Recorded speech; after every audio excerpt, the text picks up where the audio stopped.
nothing, nothing.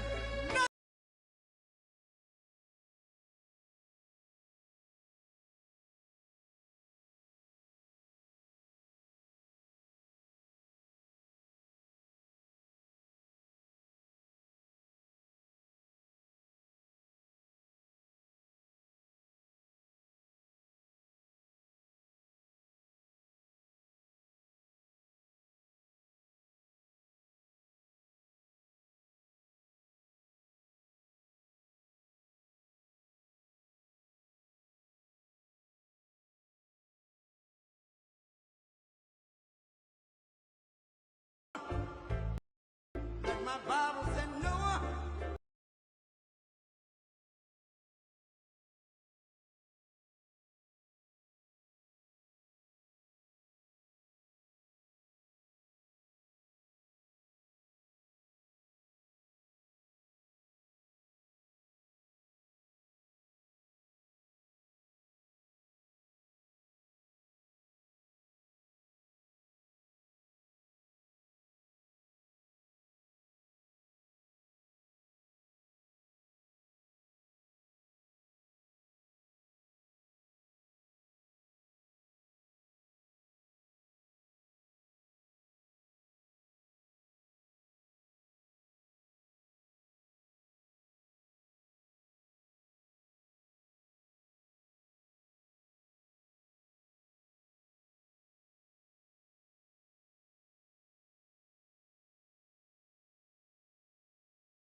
years, overcoming all these odds is one of the greatest stories ever told.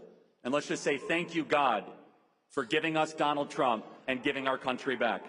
Ladies and gentlemen, you're about to witness history, the 45th and 47th President of the United States.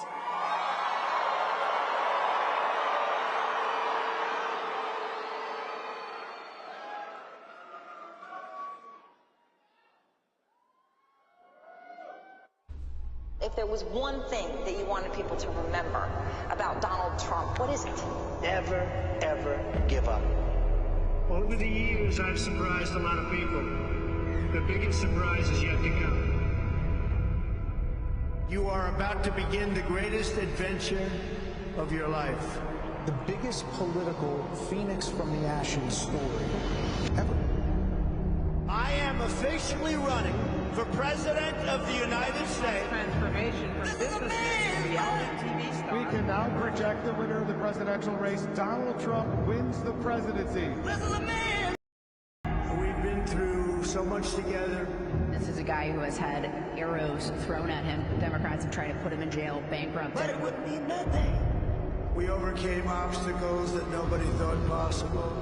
The subject of Russia investigation, 2 impeachments, 2 assassination attempts, 91 indictments, convictions.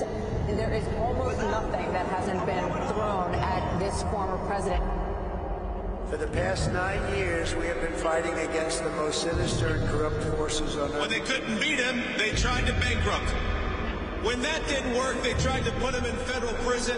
Hello, Butler, and hello. When that didn't work, they even tried to kill him. They just tried to kill President Trump. Many people have told me that God spared my life for a reason. And that reason was to save our country and to restore America to greatness. Together we will write the next chapter of the great American story. Donald Trump accepted his 3rd Republican presidential nomination days after an assassin attempted to take his life. President Biden has just announced that he is ending his re-election bid. Kamala Harris has become the Democratic nominee. You think about all the times that the media wrote the obituary of Donald Trump's political career, and everybody was wrong. We together are going to register new voters, chase ballots, vote early. We are going to do the work to save America. President Trump will win the state of Pennsylvania. Winner of Michigan, and they're just a few electoral votes away now from clinching 270. We will take back our country. We are now projecting And we will make that the next president of the United States America is great again. America's comeback starts right now. Trust Donald Trump. Donald Trump returning to the White House as the 47th President of the United States. His comeback victory unlike anything we have ever seen in American history. It was the most successful citizen revolt. The people defeated the oligarchs. History looks back on Donald Trump. He will be one of the greatest leaders this world has ever Will seen. forever be remembered as the day the American people regained control of their country. Republicans will pull off a political trifecta, controlling the House, the Senate, and the White House. I am with you, I will fight for you, and I will win for you. President Trump is putting together a brilliant cabinet of fantastic America First fighters. With you at my side, we're going to unlock America's glorious destiny, demolish the deep state. This will truly be the golden age of America. Our best days are yet to come.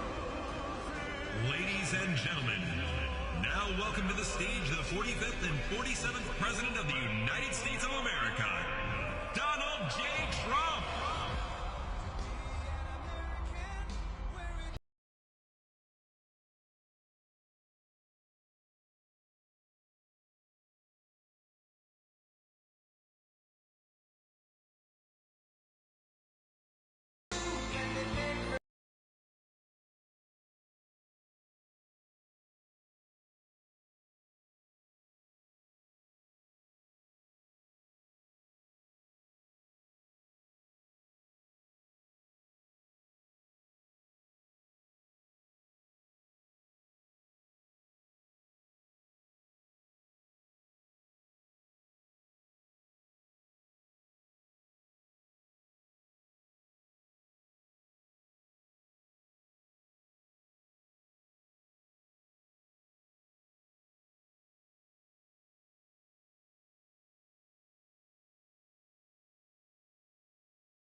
We don't want to do that, nice and slow. But I just want to thank you. What a beautiful production this is. What a great job the whole group does. And been amazing. Turning Point's been amazing. And it's really been tremendous numbers of American patriots. It's really been great. And you saw what happened last month. And we had Turning Point's grassroots army. It's an army. They turned out to vote. And they voted in record numbers. And everybody else voted in record numbers, too, I have to tell you. And we did something that was really epic. We won a battle that a lot of people thought was very hard to win, you know, too big to rig. Remember what I said, too big to rig? We make it too big to rig, we're going to win. And it really was one of the great political victories in the history of our country, and that's good. They said one of the very big radical left newspapers said the most consequential election in the last 129 years. And I said, couldn't they have made it a little bit longer than that? You know, 129 years, but that's pretty good. But we won. Oh, it's so nice. We won the popular vote by a lot, by millions and millions. And I used to hear the first one, we won and we did great. And they always would say, while he didn't win the popular vote, he won the electoral college. You know, they'd say that low. But we actually did very well then, but we did really well the second time. And this time, we said, to hell with it. We've got to just blow them away. And that's what we did. We blew them away. So we won all 7 swing states. Remember, they were saying, well, you know, we did very well in early voting, so we didn't have to win too much, because we were way ahead. But they said, well, he only has to win 2, but we won all 7. Can you believe it, huh? We won all 7. And we carried the great state of Arizona, something not easy for a Republican to do, but it was easy for us to do. And we had more than a 6-point landslide. That's called a landslide here. And not only did we reclaim the White House, we also took back the U.S. Senate. And we won the largest popular vote majority for House Republicans in a presidential year since 1928. That's a pretty good thing. And I want to express my tremendous gratitude to Charlie Kirk. He's really an amazing guy. Amazing guy.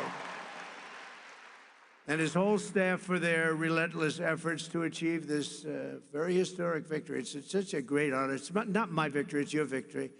It's a great honor. Man, we worked hard on this. We knew bad things happened in 2020. And if I didn't know that we won in 2020, I wouldn't have done this, because it would have been like the ultimate poll, right? But we won by a lot. And this time we said, look, now we got to really win by, and we won by so much, they just, you know, they threw all their placards. They wanted to protest. They were all set. And at about 9 o'clock, they said, man, this guy's killing us. They threw the placards. They went home, and we had no riots. We had no anything. It was a beautiful thing to watch. They just said, we lost.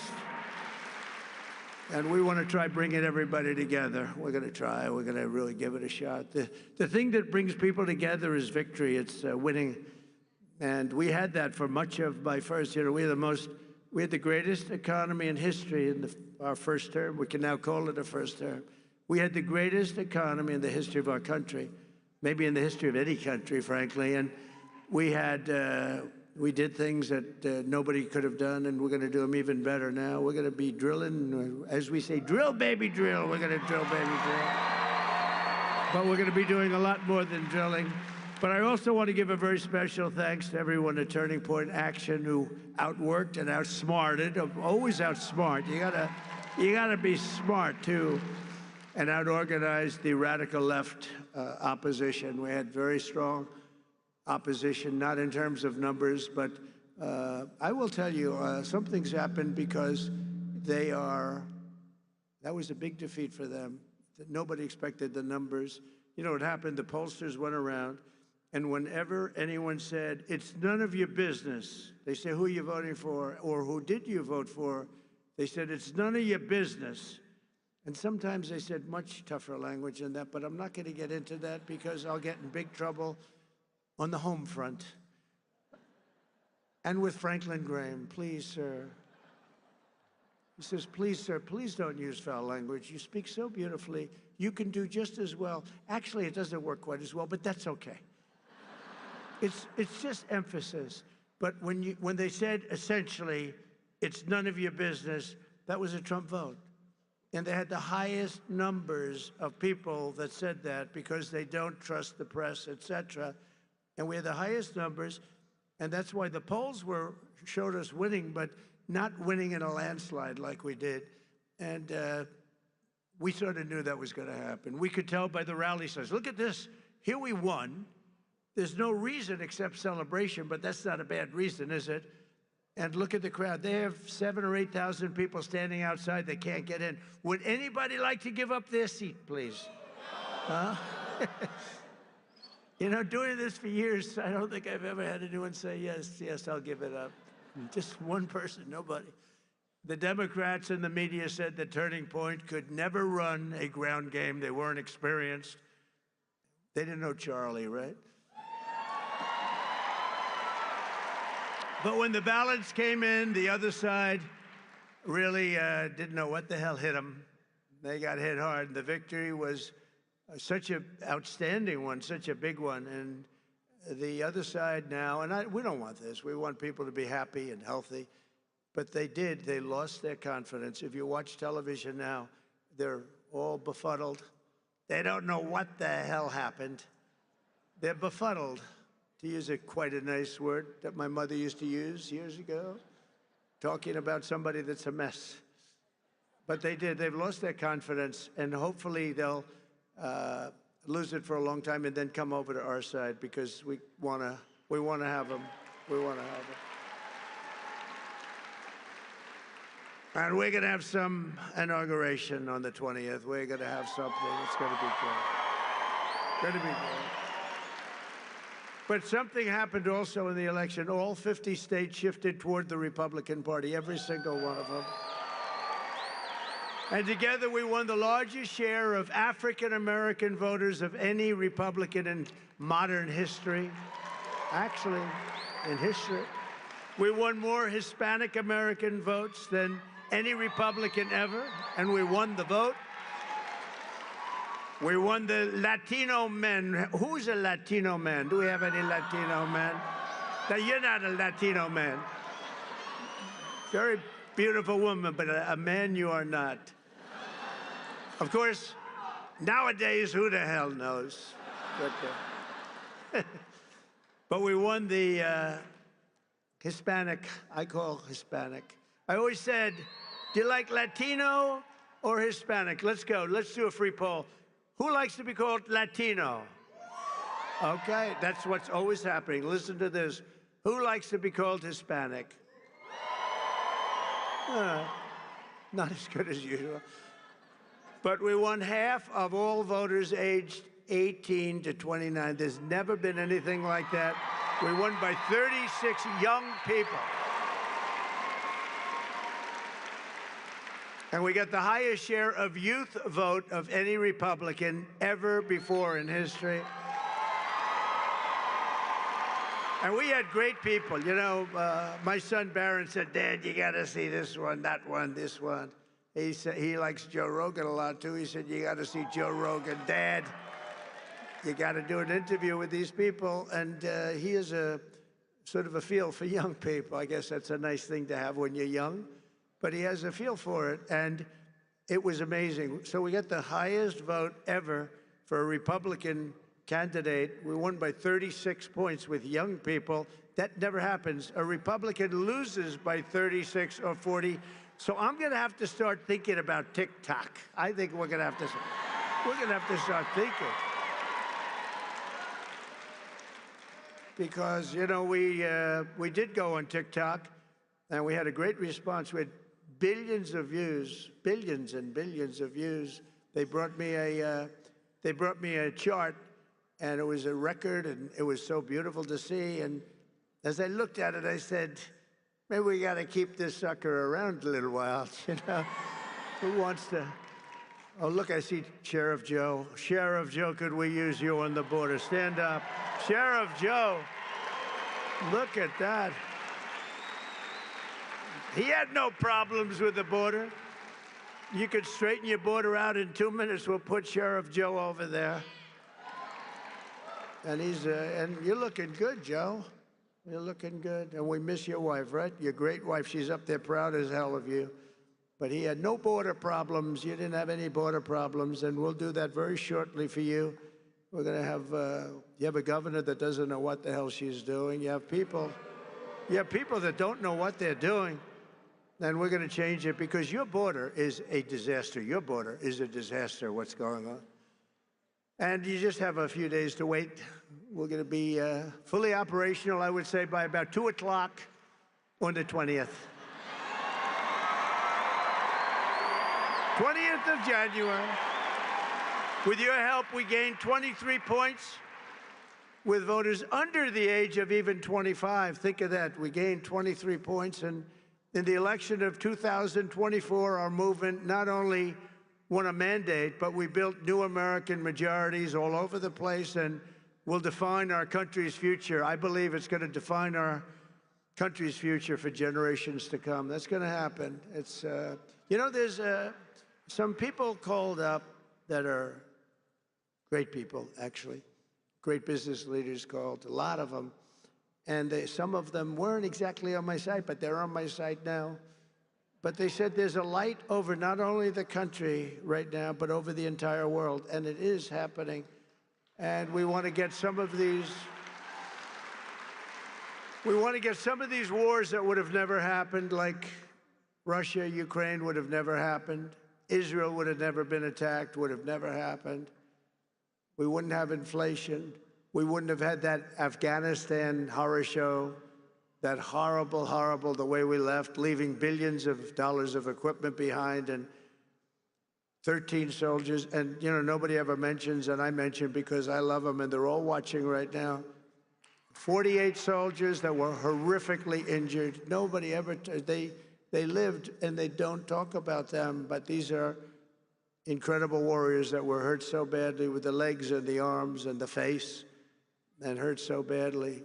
48 of them, and we love you. You're listening, and we love you. We're not forgetting you.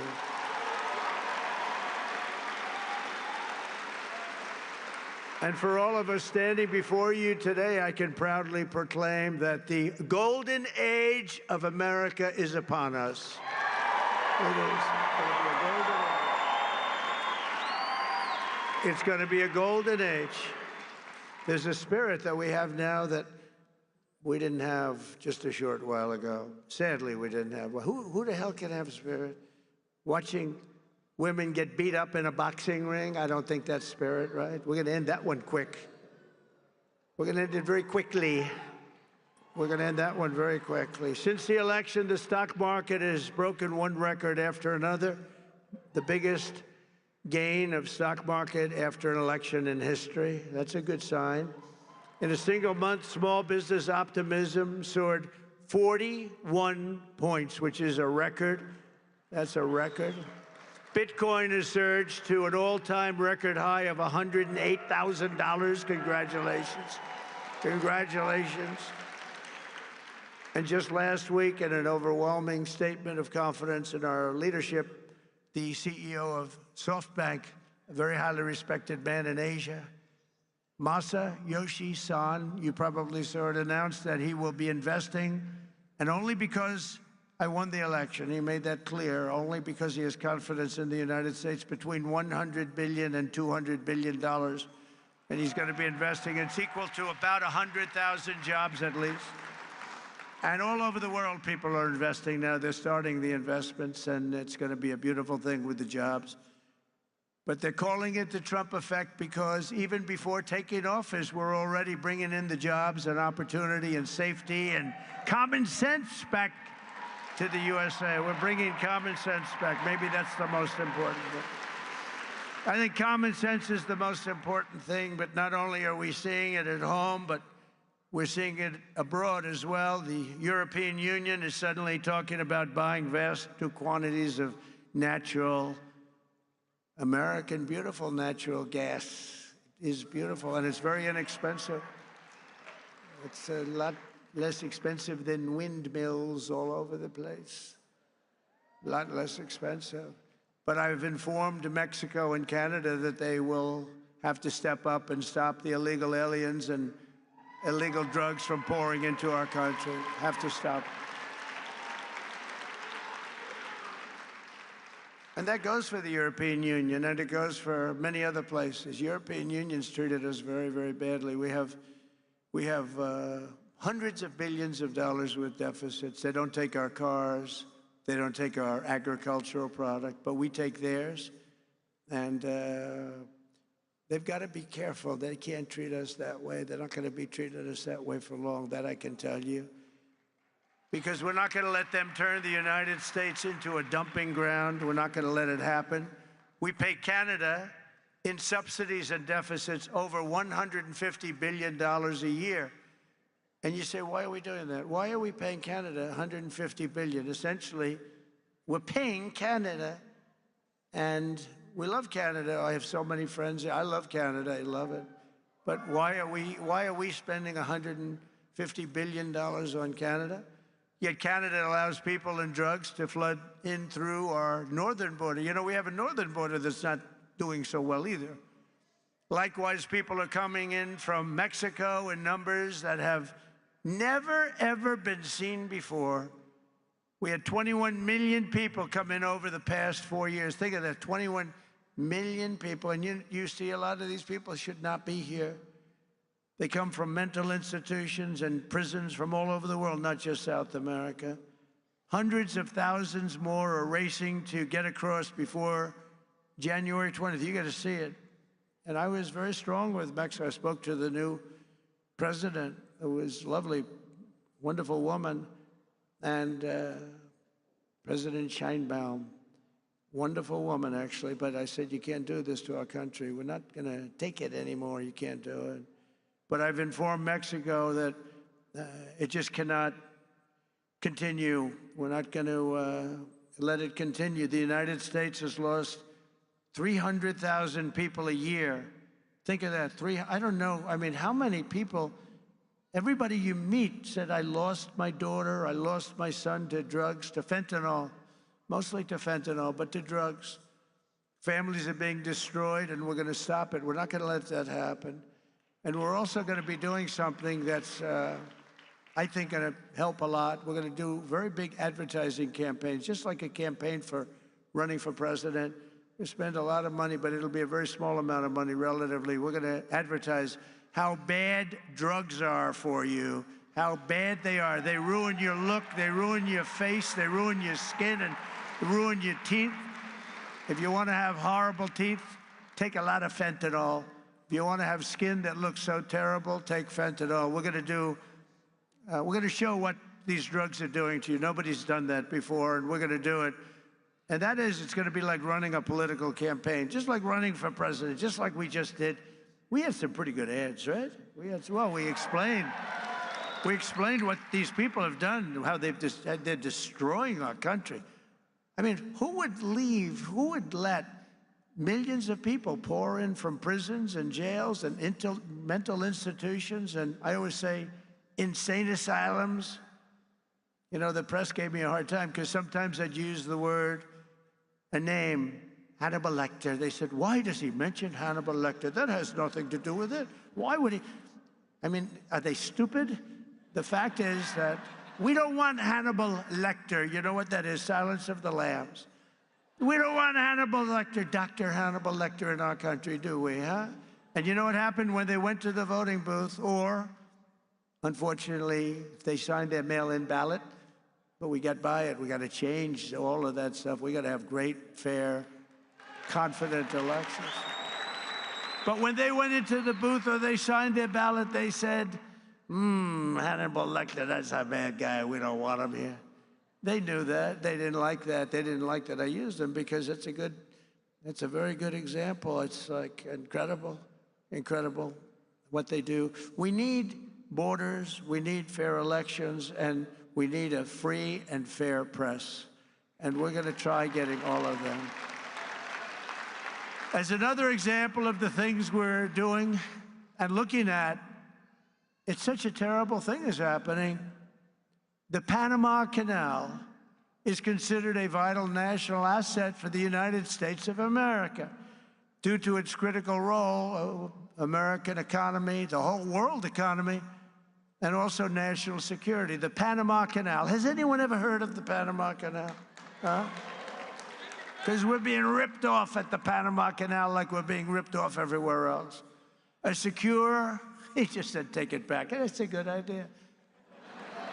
Where do you come from, sir? He doesn't come from Panama. Oh, yeah, good. A secure Panama Canal is crucial for U.S. commerce and rapid deployment of the Navy from the Atlantic all the way to the Pacific. It's an incredible thing, and drastically cut shipping times down to U.S. ports by days and even weeks.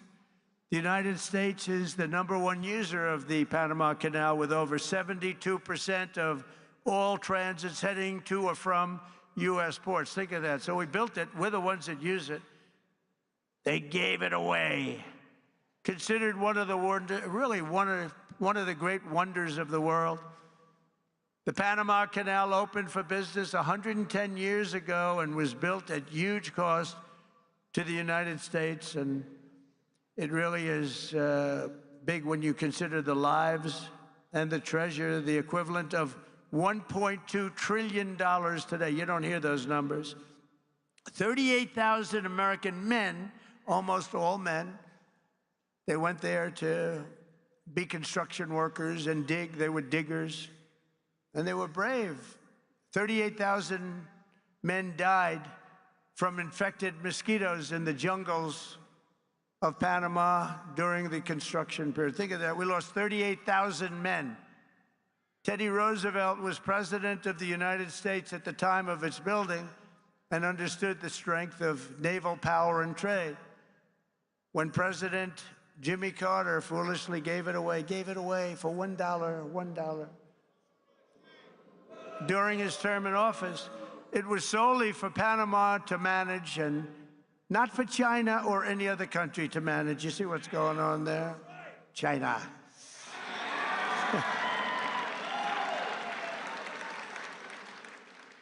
It was likewise not given for Panama to charge the United States, its Navy, and its corporations doing business within our country exorbitant prices and rates of passage, which they do. They charge us like it's a disgrace.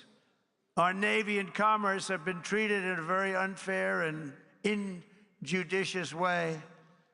The fees being charged by Panama are ridiculous, highly unfair, especially knowing the extraordinary generosity that has been bestowed to Panama, I say very foolishly, by the United States.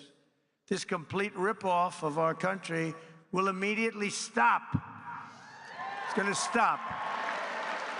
The United States has a big and vested interest in the secure, efficient, and reliable operation of the Panama Canal. And that was always understood when they gave it to Panama. Can you believe that? We would never have done it if we thought what's happening now can happen, and we would never, and we will never, ever let it fall into the wrong hands. But it's falling into the wrong hands. It was not given for the benefit of others by a token of cooperation, but it was given to Panama and to the people of Panama, but it has provisions. You got to treat us fairly, and they haven't treated us fairly. If the principles, both moral and legal, of this magnanimous gesture of giving are not followed, then we will demand that the Panama Canal be returned to the United States of America in full, quickly, and without question. I'm not going to stand for it. So to the officials of Panama, please be guided accordingly. William McKinley, the 25th President of the United States, was, because of the vast sums of money that he brought into our country, the person really who got us the money that President Theodore Roosevelt used to build the Panama Canal and a lot of other things. McKinley was a very good, maybe a great president. They took his name off Mount McKinley, right? That's what they do to people. Now, he was a great president, very good president at a minimum. He was a very good businessman. He was a businessman, then a governor, very successful businessman, and then he ran for president, and he won. And he was able to use business principles, and he was a strong believer in tariffs. And we were actually probably wealthiest of any time, relatively speaking, at any point in the history of our country. In the 1890s, we were so wealthy, we had commissions set up what to do with all the money that we were taking in. We had no income tax, we only had tariffs. I consider that to be the most beautiful word in the dictionary. But President McKinley was the president that was responsible for creating a vast sum of money in the United States that Teddy Roosevelt then spent. So let's say they were both excellent presidents, but McKinley did that, and that's one of the reasons that we're going to bring back the name of Mount McKinley, because I think he deserves it. I think he deserves it. There are lots of things we can name, but I think he deserves it. That was not very gracious to somebody that did a good job. And as you know, he was assassinated. He was assassinated. We have accomplished so much in just 47 days since the election, but that's only the beginning of what we will achieve together as the 47th President of the United States of America. Over the past few weeks, I've nominated an all-star cabinet of some of the most fearless, determined, and brilliant individuals ever to step forward for public office. And we're getting great reviews, I have to say, and they're all doing well. But we're getting fantastic reviews on the people that we chose. It's we chose, because I wouldn't choose them if I didn't think you liked them. I don't have that kind of courage. You like every one of them, and everybody. I mean, people are amazed at the quality.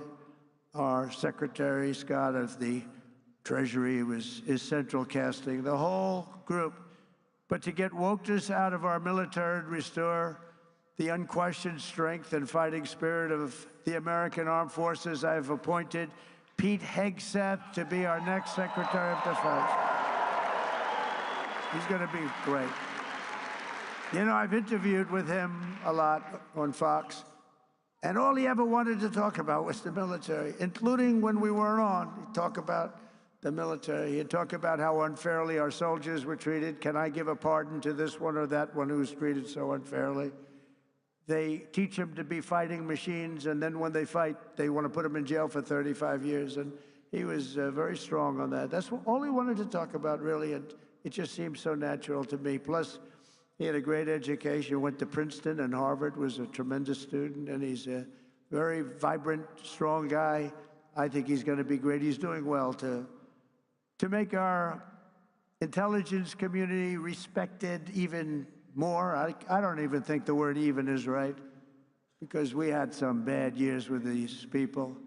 But we're going to do something. We're going to stop looking at all of these horrible foreign wars that we've gotten ourselves through stupidity. We're in wars at countries that nobody ever even heard of before. And we're going to be smart. We're going to be guided by strength. And we're going to have peace through strength like we had. I had no wars other than I wiped out ISIS. We wiped out ISIS in a small fraction. They said it was going to take 5 years. It took 4 weeks. We have a great military, not the ones you see on television, the real generals, but I've nominated Tulsi Gabbard as our Director of National Intelligence. And to be our next Secretary of Health and Human Services, I decided, look, something's going on here. When you look at, like, autism from 25 years ago, and you look at it now, something's going on, and I nominated Robert F. Kennedy, Jr.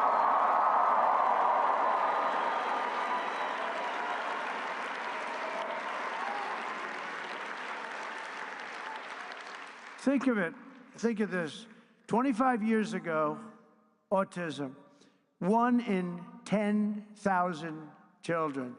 Today, it's 1 in 36 children. Is something wrong? I think so. And Robert and I and all, we're going to figure it out. But did you ever hear numbers like that? Something's wrong. Something's wrong. Likewise, there's been a 25% increase in childhood cancer and a staggering increase in chronic diseases. So together, we're going to make America healthy again. We're going to make America healthy again. Something's happening. Something bad is happening. And to end the weaponization of law enforcement and restore fair, equal, and impartial justice, we will have an outstanding new Attorney General in Pam Bondi. She's fantastic. She is fantastic. Known her a long time. And I'm very pleased to report that Christopher Wray is on his way out. He's resigned. And he will soon be replaced by our next FBI director, somebody who I think is going to be one of the greatest, maybe the greatest director of them all, Kash Patel.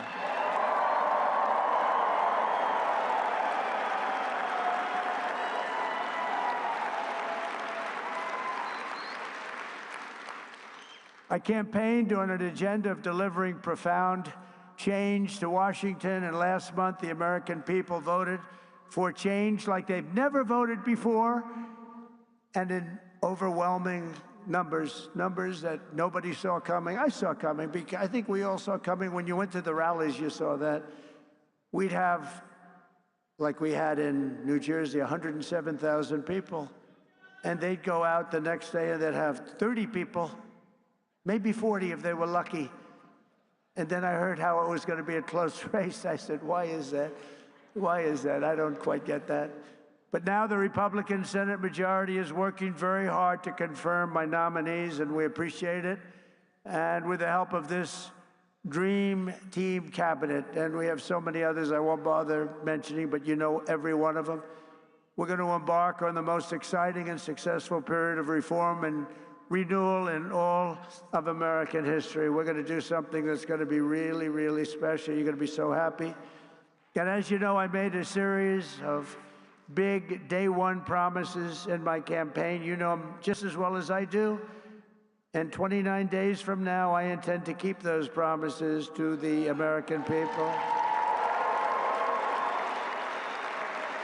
And just as we did 4 years ago, my administration will live by the motto, promises made, promises kept. We did keep our promises.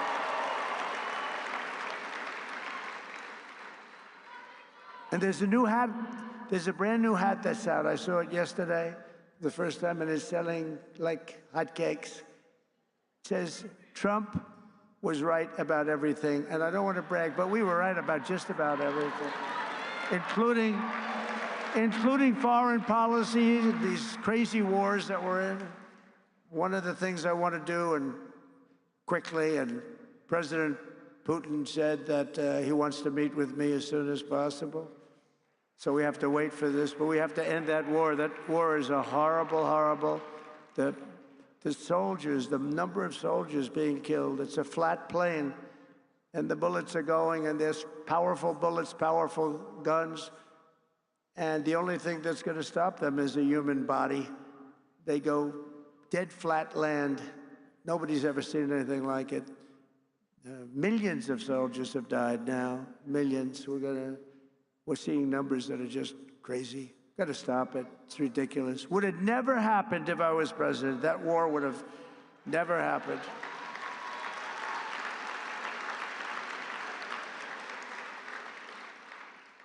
And October 7th, Israel would have never happened either. So much, our country would be so different and the world would be so different. But it's not. So we have to make it great. We're going to make it great. We're going to do it as quickly as we can. On my first day back in the Oval Office, I will sign a historic slate of executive orders to close our border to illegal aliens and stop the invasion of our country. And on that same day, we will begin the largest deportation operation in American history, larger even than that of President Dwight D. Eisenhower. And as part of Operation Aurora, you know all about Aurora, how horrible that's been. Every single foreign gang and illegal alien member, all of this criminal network operating on American soil will be dismantled, deported, and destroyed. We're gonna get them out. Think of it. They sent their gang members to us. Busload after busload. We had an open border. They're gang members, they're drug dealers, they're drug addicts. People that were sick, people that were healthy and strong. What the hell was that? You get the little yips up here every once in a while. I wonder why. It was a strange sound. I've heard some very strange sounds. Every foreign gang member will be expelled, and I will immediately designate the cartels as foreign terrorist organizations. We're going to do it immediately. And we'll unleash the full power of federal law enforcement, ICE, Border Patrol. How good is, by the way, how good is Tom Homan, right?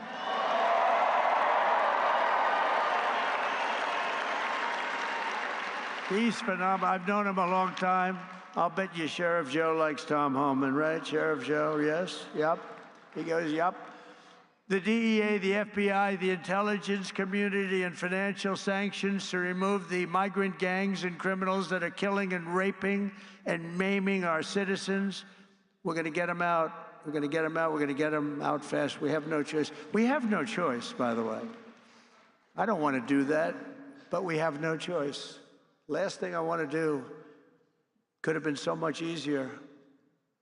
The election wasn't rigged. It would have been a much different thing. But this will show something. This is going to show how we do it and how good we are. You know, we showed how the opposite philosophy runs a country, and it wasn't good.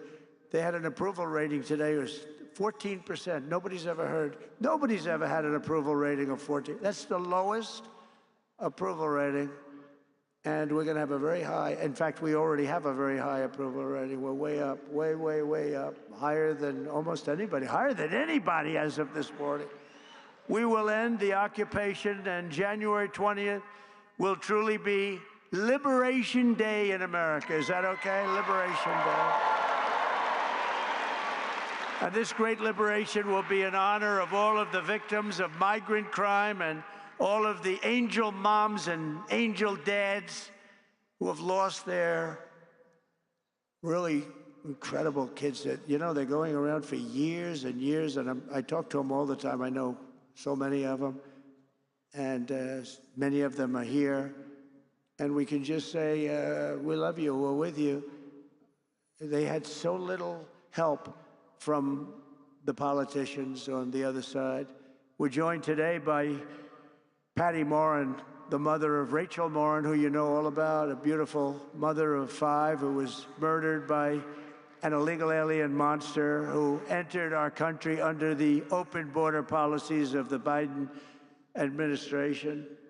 Your borders are always not too good. Your borders are, that was not Tom Homan, I can tell you. But Patty, those days are over, and they will soon be over. I hope we're just not going to have, how can you say never again, but we're going to have as few as possible. It's going to be rough, and it's going to be rough on the ones that do that kind of damage to you and to our country. Where is Patty? Is she here someplace? I just want to thank her. Hi, Patty. Thank you very much. Thank you very much for being here. Appreciate it. Thank you, Darren. Do you want to come up for a second, Patty? Huh? Do you want to come up? I had lunch with Patty,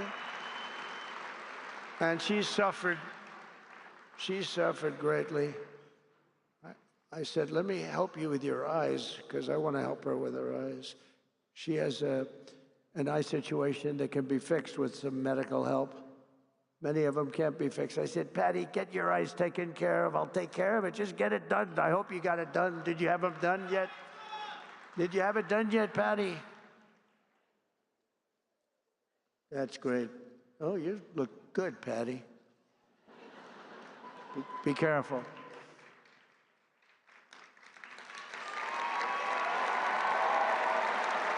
Did you have your eyes done yet, Patty? You get them done, okay? January. Oh, good, good. She's going to get them done in January. Good. Thank you. Thank you.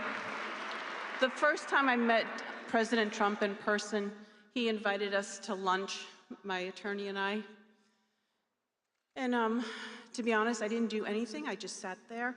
I didn't really speak because I wanted to watch the man and listen to what he had to say and what his conversation was like, because I knew he wasn't a politician, but I knew that he had been president before, and I wanted to see if he was a real, authentic man who actually cared for the American people. And so I watched him. I watched how he interacted. I also watched how much his staff really respected him and how much his staff loved working for him. But the thing that changed the way that I looked at him as a person was I realized that he was a dad, that he was a grandfather, and when you spoke to him, you could see in his eyes that he genuinely cared about his fellow human being. But the thing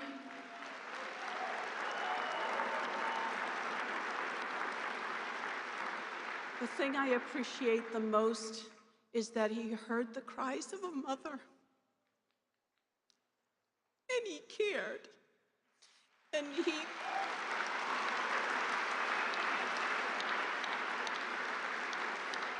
he made a promise that he was going to protect us and that he was going to help us. And that's all you can ask from your president, but also just from a fellow human being. And so I personally, I am so honored to know this man and to think of you as a friend.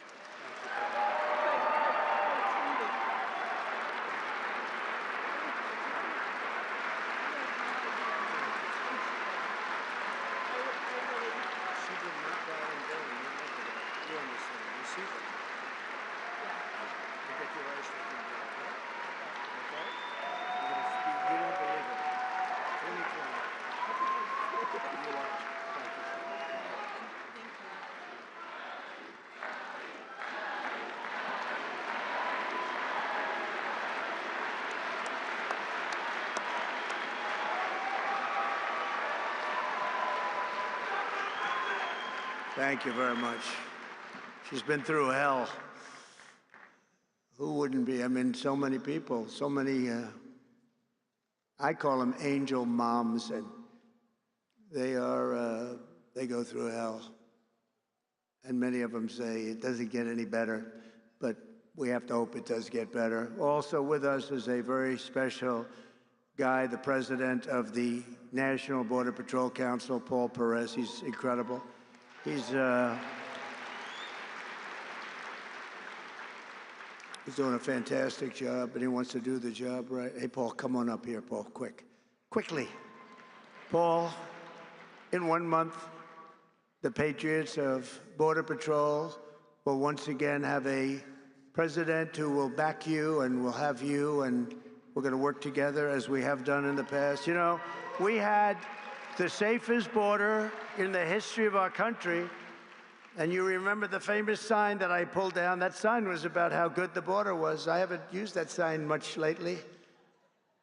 Well, we won, so I guess I don't have to use it, but we really do have to use it, because the fact is that we have to have strong, safe borders, and we have to have men like this and women who are doing an unbelievable job. I've gotten to know a lot of them. I'll tell you what, they're tougher than I am. I don't want to mess with them, right? But this man has done as the head, and also replacing a very good guy. We know that, right? And he's going to have a good life. I hope he's going to, because he was a very special guy, and you're a very special guy. Say a few words, please, Paul. I mean, we're back. America is back. The strength and security that Donald Trump brings to the White House is what we've needed. He's done it before. He's going to do it again. We're going to make all of these communities safe. And like Tom Homan said, if you're not going to help, get the hell out of the way. Donald Trump is by far the best president in the history of this country, and he's going to show everybody exactly why. Thank you.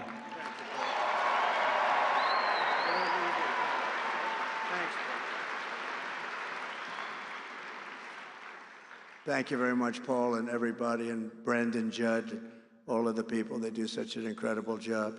We're also pleased to be joined by a man who just also, we really did well in Texas. And I heard Ted's speech.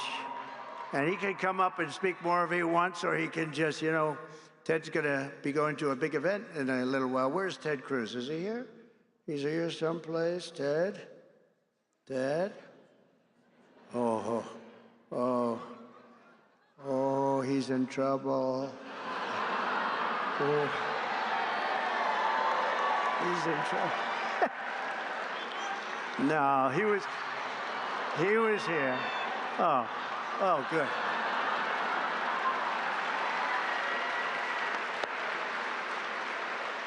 He's not in trouble.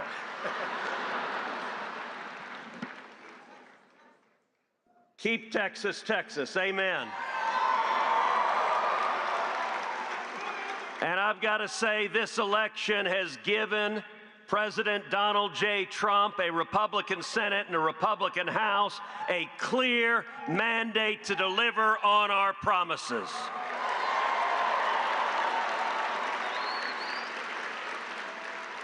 One month from today, President Trump will secure the border. We are going to bring back jobs. We are going to lower prices. We are going to protect American families. We are going to put criminals in jail. We are going to keep our kids safe. We are going to end foreign wars with victory. And I'll tell you, Mr. President, the results of this election, 7 battleground states, you won all 7. The people elected a Republican Senate and a Republican House to have your back, and we are going to deliver results.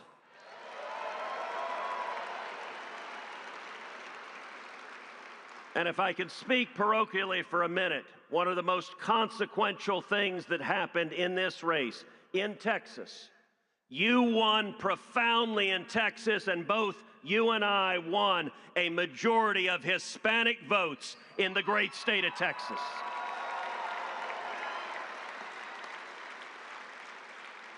That is unprecedented, that is generational change, and it demonstrates that we are going to protect our nation, we are going to bring our country back, and we are going to make America great again.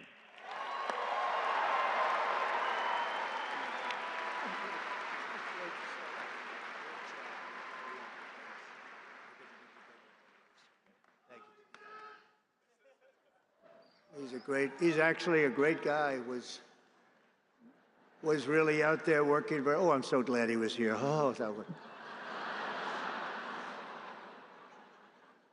That was an amazing moment. But we want to thank him. He had a great race and did a fantastic job against like 250 million spent against him. But Texas was very special, and it will remain very special. It's doing really excellent people, great people. And the governor's doing a fantastic job in Texas. Your senator, and Dan Patrick, and everybody's doing, Attorney General. Also, I want to bring up, if I could, or just say hello to him if he's on the outskirts, because you got a lot of people in this room. You got a lot more people outside than you have in the room. The RNC chairman, Michael Whatley, who was so fantastic. in what he did with Laura. The two of them were so great. Where's Michael? Come on up, Michael. Come here. This guy did some job. Thank you very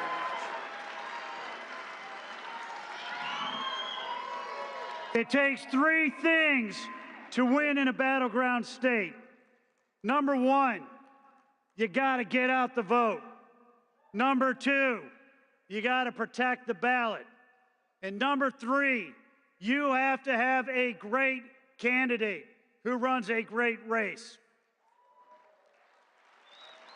The people in this room helped us get out the vote.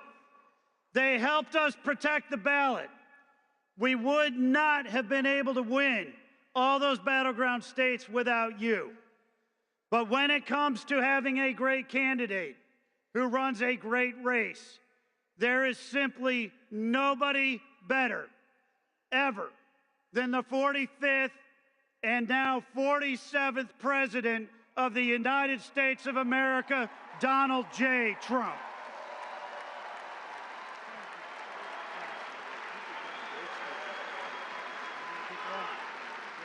Thank you. Thank you very much. He really has, and Laura have done an incredible job. What a pleasure. They were fighting. They had so many lawyers. They were fighting the enemy like you wouldn't believe. I mentioned Tom Homan, but special, he's going to do so well. And a friend of mine who I haven't seen in a little while, Matt Gaetz, is here. Where's Matt? He's around here someplace. Matt Gaetz. He's got a big career set up. And just want to say hello to Matt. And Arizona GOP Chair Gina Swoboda. Wow, she is very, Gina, where's Gina? Because we're going to be backing Gina to run again. There she is, Gina. Gina, are you going to run again? Yes? Because if you do, you have my endorsement. So that should be good. Thank you. Thank you, darling. Great job you've done. A great professional golfer, a friend of mine. He's really a good golfer. Tom Pernice is here someplace. Tom, wherever you may be. Hello, Tom. Don't play him in golf. Play him in other things, but not golf. Trish Dugan is here, who is just a fantastic. Where is Trish? She's one of my great friends. Thank you very much. Has she helped? Trish has helped us so at a level that very few people can even dream of. So I want to thank you very much. Trish Duggan, please. Thanks. Where's Trish? Thank you, Trish. I think I see Carrie Lake. Is that Carrie Lake? Yes. Hi, Carrie. Stand up, Carrie. Hi.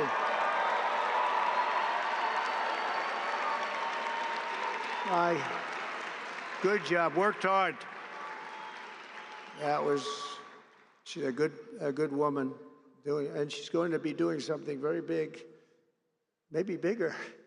It's a big one that you have, so good luck with it. You're going to do well. Going to turn that around like nobody ever saw before, so thank you very much for accepting it. Sergio Gore, a friend of mine who's doing a fabulous job leading the presidential personnel. He's really working hard. Where's Sergio? He's around here someplace. Sergio, where is he? Hi, Sergio. Good job you're doing. We have some big announcements over the next few days, too, big ones. A great actor who's been with us for a long time when it wasn't fashionable, Rob Schneider. Rob.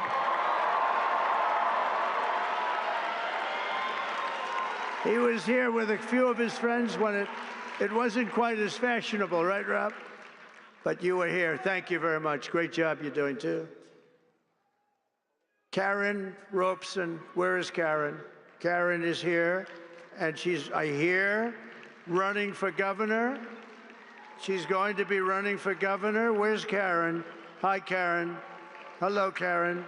Are you running for governor? I think so, Karen, because if you do, you're going to have my support, okay? You're going to have my support. A man that is very non-controversial, very unique. He really is a unique person, but he doesn't like controversy. His name is Steve Bannon. Has anyone ever heard of him? Where's Steve? Hello. Hi, Steve.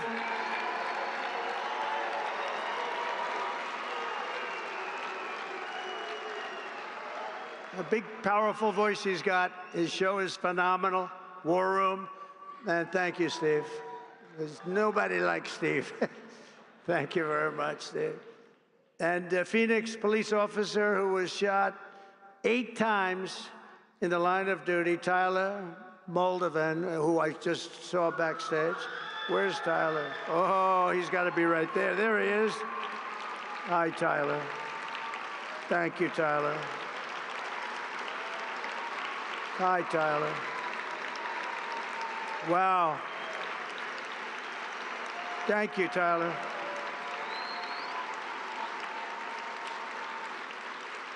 Eight times. Can you believe that? Think of that. 8 times, and he's looking great. Thank you very much, and to your family, beautiful wife. With the stroke of my pen on day 1, we're going to stop the transgender lunacy. And I will sign executive orders to end child sexual mutilation, get transgender out of the military and out of our elementary schools and middle schools and high schools.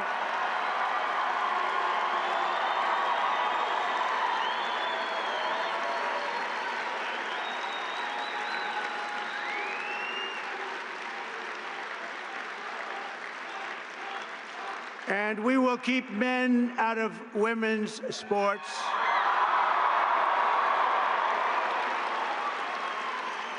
And that will likewise be done on day 1. Should I do day 1, day 2, or day 3? How about day 1, right? Under the Trump administration, it will be the official policy of the United States government that there are only 2 genders, male and female.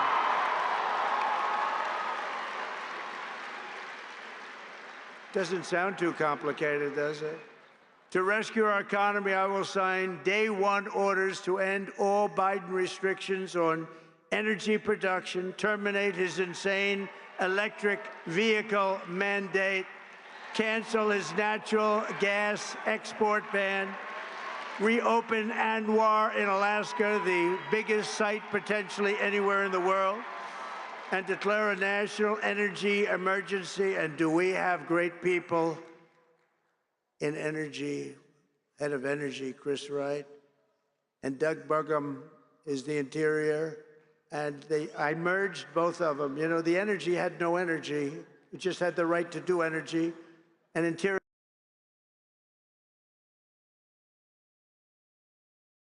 Great friends, they're both very talented people. We're going to have so much oil and gas and other things, you won't know what to do with it. You'll say, please, President Trump, stop. We have too much. The prices are going too low, sir. Remember, we were $1.84 a gallon gasoline. Wouldn't that be nice? I will direct every cabinet secretary to cut 10 old regulations for every new regulation. We'll be getting rid of a lot of. Last term, for me, we did something special. We cut more regulations by 4 times than any other president in history, and we're going to top that record. Some of those ridiculous regulations were immediately put back on, and they were just hurting our country. That's why we had the best job numbers ever, because of what we did with regulation. You know, we cut taxes more than any president in history, and we cut regulations more than any president in history. And when I asked the people that run the big companies, which is more important, cutting the taxes or cutting the regulations, every single one of them so far has said the regulations were more important for jobs and everything else. Who would think that? But I will order federal workers to get back to the office in person or be terminated from the job immediately. And we will create the new Department of Government Efficiency, headed by Elon Musk.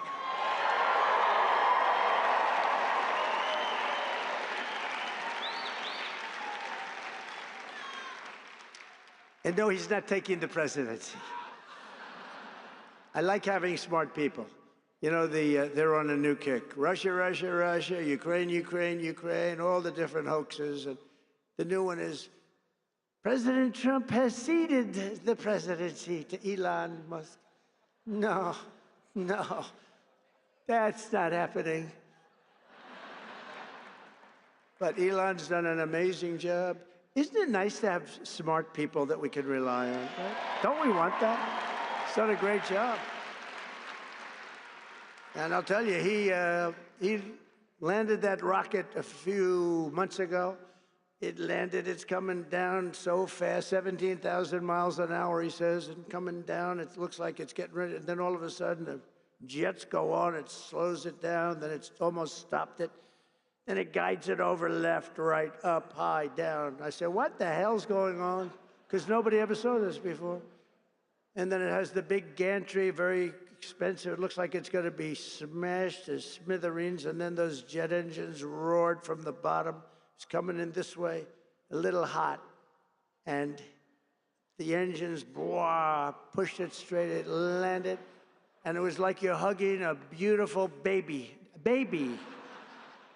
No, not that, baby. But it was the most incredible thing. And then he got into his car and/or plane or whatever, however he went, and he went to Pennsylvania, and he stayed up there for a month and helped us to win that state, which we won by a lot. So he was really good. And he supplied Starlink for North Carolina when they had no form of communication. They said, sir, do you know Elon Musk? Yeah. Well, we can't get Starlink. It's very hard to get. And I called Elon, we have to get some up there. You got to get some up there. And he got over 2,000 units. That's a lot. And they flooded it with Starlink, and it was so good. It saved a lot of lives, so we want to thank him. But no, he's not going to be president, that I can tell you. And I'm safe. You know why? He can't be. He wasn't born in this country. But the fake news knows that. No, he's a great guy, and we want to have him. Everybody, so many people are in this audience that have helped, so to an extent that you wouldn't believe. But we're going to bring transparency and accountability back to our government, and we'll be very soon, you're going to see it drain the swamp. We're going to be draining that swamp at levels never seen before. And I hope everybody goes home and reads the congressional report on the criminal activities of the Unselect Committee of Political Thugs, J6 Committee. What they did is so illegal. And Congress has done a fantastic job on that. They just put out a report. They call it an interim report. It's brutal. On them, not on me, on them. And it's terrible. What they've done to this country is just absolutely terrible. But we'll end the left's campaign of racial discrimination and restore equality to our land and all over our land. And you see that happening so much with the vote and the kind of vote we got. Nobody ever expected anything like that. And I'll end all of the Marxist diversity, equity, and inclusion policies across the entire federal government immediately. And at the same time, we will ban these unlawful policies from we're going to ban them from the private sector as well. In America, we believe in the merit system, and now because of the major decision handed down recently by the Supreme Court, our country has again gone back to the merit system. That's what made our country great. And I want to just thank the Supreme Court, because that took a great deal of courage for them to do that. And some people were surprised by it, but that's what made us great. Merit made us great. I will direct our military to begin construction of the great Iron Dome missile defense shield, which will be made all in the USA, much of it right here in Arizona. You know, Ronald Reagan wanted to do it many, many years ago, but they didn't really have the technology. It's lucky that he didn't, because they didn't, but they have it now. We can knock a needle out of the sky. And as Commander-in-Chief, I will restore the proud and historic names of our great military bases like Fort Bragg. We're going to get them back.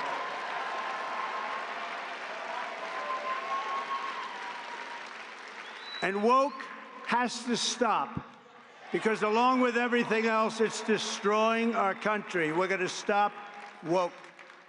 Woke. Woke is bullshit.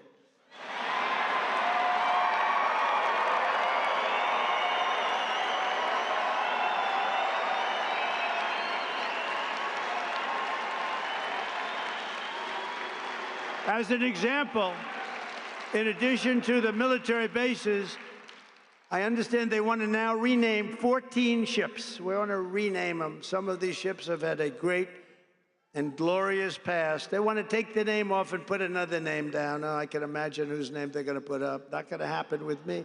It's not happening with me, I can promise you that. The actions I have described today are just a small preview of the common sense revolution, because that's what I call it, a common sense revolution that's coming soon to America, to a theater near you, right? But it's coming to you through your president, Donald J. Trump. The people have given us their trust, and in return, we're going to give them the best day one, the biggest first week, and the most extraordinary first 100 days of any president in American history. And in conclusion, on January 20th, the United States will turn the page forever on 4 long, horrible years of failure, incompetence, national decline, and we will inaugurate a new era of peace, prosperity, and national greatness. It's going to be national greatness. It will be something very, very special. And you could use a little of that because you haven't seen any of it in 4 years. What's happened to our country is so sad. We're going to cut your taxes, end inflation, slash your prices, raise your wages, and bring thousands of factories roaring back to America and right back here to Arizona. Because when I agreed to do this, and I had to do it for Charlie because he's special, but I said, Charlie, I'll do it, but this has to be also a real tribute to Arizona because they gave us such a big win. And I said, I'll get in my plane at 4:45 in the morning, and I'll fly here, but we have to really acknowledge and take care of the people of Arizona because you were fantastic. And I just want to thank you for that big win. Not an easy win. And we're going to build American, we're going to buy American, and we will hire American. I will end the war in Ukraine. I will stop the chaos in the Middle East, and I will prevent, I promise, World War III, and we're very close to World War III. We will crush violent crime. We're going to stop violent crime. We're going to have to be tough. Please get ready. You're going to have to be tough. We can't let this happen. Our cities are crumbling. And give our police the support, protection, resources, and respect they so dearly deserve. And I rebuilt our entire military at a level that it had never been. Unfortunately, we gave a big chunk of it to Afghanistan. You believe that one? What a terrible thing. But we will again rebuild those sections of our military that have been so badly hurt. Plus, we give so much of it away.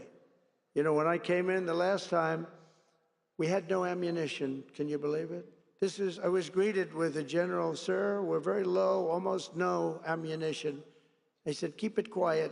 Let's not let the enemy know that. That doesn't sound too good. Steve Bannon would say, that's not a good thing. No ammunition is not good, right, Steve?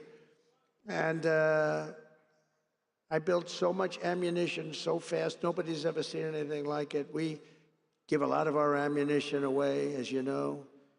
And we have to take care of ourselves. We have to protect ourselves. And we have to make our country great. We just can't keep doing what we're doing. Especially when these wars never had to start. They never had to start. We will rebuild our once great cities, including our capital in Washington, D.C., making them safe, clean, and beautiful again, and we'll do it quickly. We'll teach our children to love our country, to honor our history, and to always respect our great American flag. We will get critical race theory and transgender insanity the hell out of our schools, and we're going to get it out of our schools very fast. I will defend religious liberty, I will restore free speech, and I will defend the right to keep and bear arms. And after years of building up foreign nations, defending foreign borders, and protecting foreign lands, we are finally going to build up our country, defend our borders, and protect our citizens. We're going to protect our citizens. And we will stop illegal immigration once and for all. It's going to stop. You're not going to have an invasion of our country any longer. That will stop in just a few very short weeks. We will not be occupied. We will not be overrun. We will not be conquered. We will be a free and proud nation again, a nation led by competent people, a nation that we can be proud of. We're going to be so proud of our nation. We already are. It's already happened. Remember what I said. There's new light all over the world, not just here. All over the world, everyone will prosper. Every family will thrive, and every day will be filled with opportunity and hope, and will be filled with a thing called the American dream. You can have the American dream back. For the past 9 years, you and I fought side by side against the most sinister and corrupt forces on earth. And in our magnificent victory on November 5th, you showed them once and for all that this nation does not belong to them. This nation belongs to you. That's what happened. It was hardworking patriots like you who built this country. And in 2024, it was hardworking patriots like you who turned out and voted and saved our country. That's what happened. After all we have been through together, we now stand on the verge of the 4 greatest years in American history. We're going to make these the 4 greatest years in the history of our country. With your help, we will restore America's promise. We will rebuild the nation that we love, and we will do it very, very fast. That's what we want. We are one people, one family, and one glorious nation under God. We will never give in. We will never give up. We will never back down, and we will never, ever, ever, ever surrender. Together we will fight, fight, fight, and we will win, win, win. We're going to win a lot. And together we will make America powerful again. We will make America wealthy again. We will make America healthy again. We will make America strong again. We will make America proud again. We will make America safe again. And we will make America great again. Thank you very much. And thank you, Arizona. Happy New Year. Merry Christmas. Thank you very much. Thank you. God bless you all.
Hostile aircraft intrusion. Kfar Vradim. Chosen. Ma'alot Tarshicha. Ma'ona. Mi'ilya. Hila.